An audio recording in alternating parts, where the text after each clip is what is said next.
5 people possessed by the devil. People kill for a variety of reasons. Some feel they've been slighted, others in self-defense, and some claim that it was simply something they needed to do. The people on this list are in a different category and claim that they murdered because they were told to do so by demons or the devil. Here are 5 people possessed by the devil. Number 5. Jason Dalton. Married with 2 children, Jason Dalton was 45 years old when he decided to become an Uber driver in Kalamazoo County, Michigan. On February 20th, 2016, shortly before 4 p.m., he picked up his first Uber fare ever, and it was a female college student who refused to take the ride. After 4 p.m., he picked up Matt Mellen. The two made small talk, but Mellen noted Jason received a phone call via Bluetooth, and soon after he began flooring it. Dalton drove erratically towards oncoming traffic, blew through a stop sign, and sideswiped a car. Matt was frantic and begged Dalton to let him out, but he refused. When Dalton briefly stopped, Matt had an opportunity to jump out. A witness reported the incident, and Matt also informed cops. After this, Dalton returned home, picked up his gun, and began to take fares again. He tried to pick up someone but couldn't find this passenger. He circled around, and that's when he spotted Tiana Carruthers. He stopped and asked her if she was the passenger, but she told him no. He then drove off before turning around, pulled the gun out, and began shooting. Tiana was shot 4 times and simply pretended to be dead, hoping Dalton would drive away, and luckily, he did. Jason then went to his parents' house, hitting another car along the way. He hid his vehicle in the garage, asked his wife to meet him there, and used her car instead. He went to their home to leave the gun he used to shoot Tiana and replaced it with another one. Then, he started taking more fares. The passengers he picked up this time did not report any strange incidents at all. They said Dalton didn't behave strangely or gave any indication he had shot and left someone for dead earlier. But close to 10 p.m., things changed. He drove by a car dealership to look at a black BMW, and when he got out of his car, he walked up to 2 people there, father and son Rich and Tyler Smith, and began shooting them. Tyler's girlfriend, Alyssa, was in the Range Rover close by. She saw everything and dialed 911 to report what had happened. Dalton drove off and came upon a group of older women at a parking lot of a Cracker Barrel. Mary Lou Nye was inside her vehicle when Dalton approached her and shot her in the head. As the other women screamed, he began shooting them as well. All 4 were shot and initially reported as being dead, but 14-year-old Abigail, a niece of one of the women, survived the shooting. Dalton went back to his family's home and for some reason fired several shotgun shells inside his shed, which his neighbor heard. He then left and began taking Uber fares once again. He shuffled several passengers back and forth without further incident. Cops tagged his vehicle based on eyewitness accounts, and although they had no idea that the killer was an Uber driver, they believed the shooter would target nightclubs where people gathered. Officers eventually pulled him over, and during the pat-down they realized he had a gun. Surprisingly though, he never put up a fight, something the officers were expecting given the carnage he left behind. As for his reasons, this is where it gets strange. Even though he was asked multiple times, Dalton initially said he didn't have a reason, but after interrogation he finally said that it was his Uber app that made him do it. He claimed that his Uber mobile app would pop up a symbol resembling the Order of the Eastern Star, a Freemason group. For a brief time, another app which had the symbol of the devil would flash on his Uber app, and he would press it when it appeared. Once he did this, he said that something overtook him and he would begin to kill. When the officers pulled him over that night, he waited for the app to pop up again, but it never did, so he didn't think it was necessary to kill the police officer who approached his car, and thus he just surrendered peacefully. Currently, Dalton is undergoing a psychiatric evaluation to see if he is fit for trial. Number 4. Satan-worshipping gang. An upside-down cross marked the area where 4 teenagers were killed and sacrificed in a ritualistic killing in the city of Yaroslav, Russia. The victims ranged between 16 and 17 years old, and all were referred to as living a goth lifestyle. In a span of 2 days, the victims disappeared after telling their parents they were attending a music festival. but this was a lie since the festival was still a month away. During the police investigation, they discovered the victims had one thing in common. All four had contacted Nikolai Ogolovic prior to their disappearance. The victims were lured by the suspects on two separate occasions. The first set of victims was Olga and Anna, who were brought by the group on June 28, 2008 to a forest near Nikolai's home.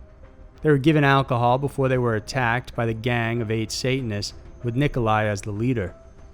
After killing them, they chopped up their bodies, cooked some parts, and ate them. The following day, on June 29th, they lured a girl named Vyra and her boyfriend Andre. They also gave them alcohol before eventually killing and chopping them up as well. Police discovered the grisly scene on August 12th when they found a pit with some of the victims' arms and legs inside of it. All of the victims' heads, arms, and legs were removed. Others had their hearts, genitals, and scalps taken. During the crackdown, police arrested 8 suspects, all members of the satanic cult. They confessed to the crime, admitting victims were used in a ritualistic sacrifice. They also revealed grisly details about the murders, saying each victim was stabbed exactly 666 times. One of the suspects, Alexander Voronovic, also said they once dug up a girl's grave and then ate her heart. All of them pled guilty and were charged with murder. 4 of them were charged for desecrating the bodies of victims. One was found to be criminally insane and admitted to a psychiatric hospital, while another was released under his own cognizance and charged with criminal complicity. The suspects, who were teenagers themselves during the crime, were sentenced to varying degrees of jail time, the highest being just 20 years. Number 3. Carl Drew, the Fall River Cult. In the middle of Fall River, Massachusetts, 3 young women were brutally tortured and murdered between October 1979 and February of 1980. The first victim was 17-year-old Doreen Levesque, and her body was found on October 13, 1979. She was a runaway who had turned to prostitution. When she was discovered, her wrists were bound with fishing line and she had been sexually tortured. There were stab wounds on her head and signs that a brutal beating had taken place. Police thought because of what she did for a living, a client had most likely killed her. But during the autopsy, the coroner ruled that multiple individuals were involved in her death. They also suggested ritualistic overtones and that she was stoned to death. A month after the discovery, Andy Maltius visited the police station and reported his 22-year-old girlfriend, Barbara Raposa, missing. Andy was mentally unstable and a pedophile, but he still reported her missing, fearing her life may be in danger. He said that he and Barbara were part of a satanic cult, and he may know people that had info about Doreen's murder as well. He pointed to friends and lesbian lovers Robert Murphy and Karen Marsden. They were brought in, and during their interview, Karen rambled and seemed nervous, while Robin was quiet and observed police. Finally, from pressure or nervousness, Karen broke down in tears and told police that a man named Carl Drew killed Doreen. Carl was known to the local police as a notorious 26-year-old pimp. Karen said Carl was the devil and built his prostitution ring around a satanic coven. She also told cops that if she turned up dead, it was Drew who killed her.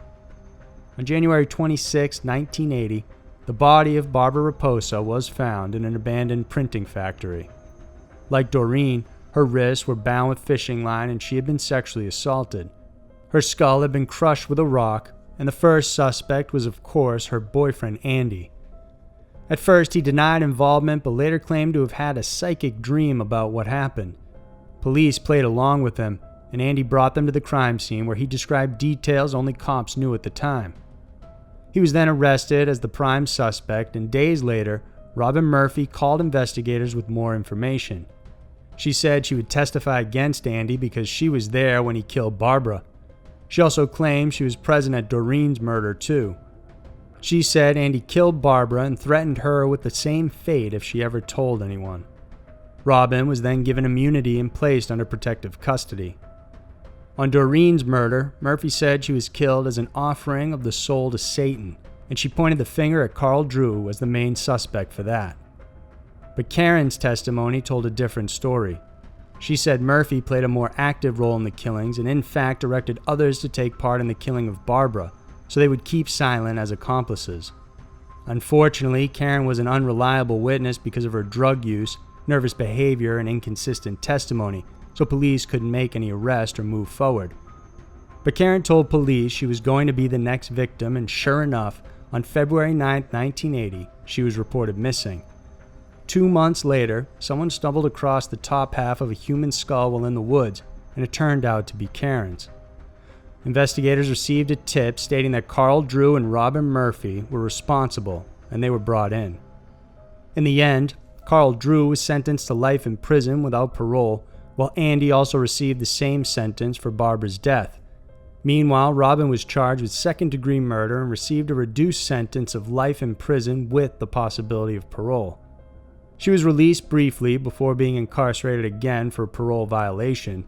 Last year, she was denied parole after lacking credibility because she kept changing her story about what she witnessed during the crimes and how they happened. However, she'll be up for parole again in 2022. Number 2. John Jenkins. Just 48 hours after being released from a mental institution, 24-year-old John Jenkins killed his mother Alice McMeekin and 20-year-old sister Catherine in their Milam, England home in 2013. 2 days prior, John walked up to a van driver in a deranged state.